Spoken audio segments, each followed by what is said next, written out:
We're going to start with a question that we got from one of our viewers. This is Tracy Murray. And so I'm going to read this question because it is an interesting one. Yeah. So she says, I've been stumped with the question for over a year.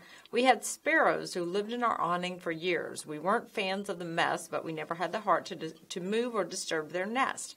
So last spring, I saw from my glass back door a sparrow hung and flailing on what looked to be dental floss that was tangled in its nest. I climbed on a chair and very painstakingly untangled that bird, who was terrified of me as well. Thankfully, he lived and flew away, but since that moment, not one sparrow has returned to our awning to nest. Not one after normally 5 to 7 a year, zero. I guess I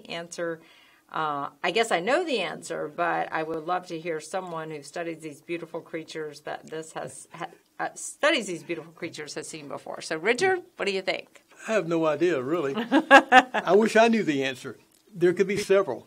First of all, the bird, if you're putting out nesting material, if you have things around your yard for birds, never use long pieces of string. Cut them up. Dental floss, it can be dangerous. It'll tangle really easy. They can't break it. They can't get out of it. That's probably what happened to this bird. It got around a foot. It moved around. It was stuck.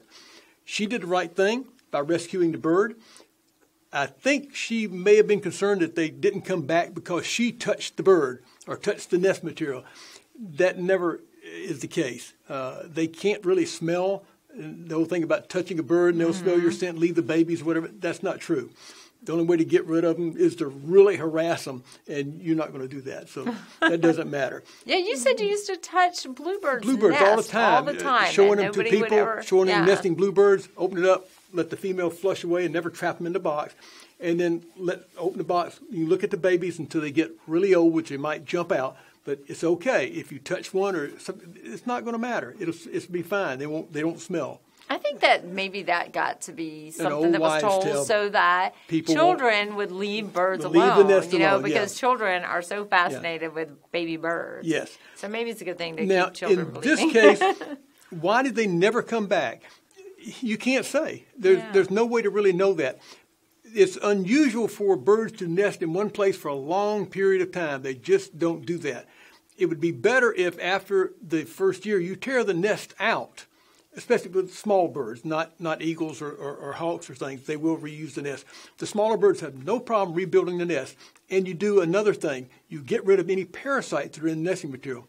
I always talk about the bluebirds in the nesting box. After every nesting, get the old material out, clean out the box. I hose it out, leave the door open until it dries, put it back. They'll put straw back in there, start the next nesting period.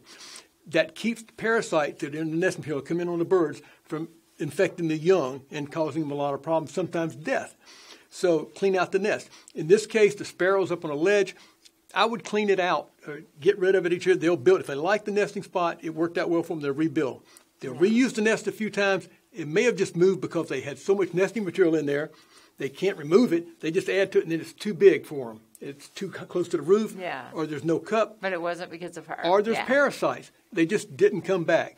That's not abnormal. Yeah.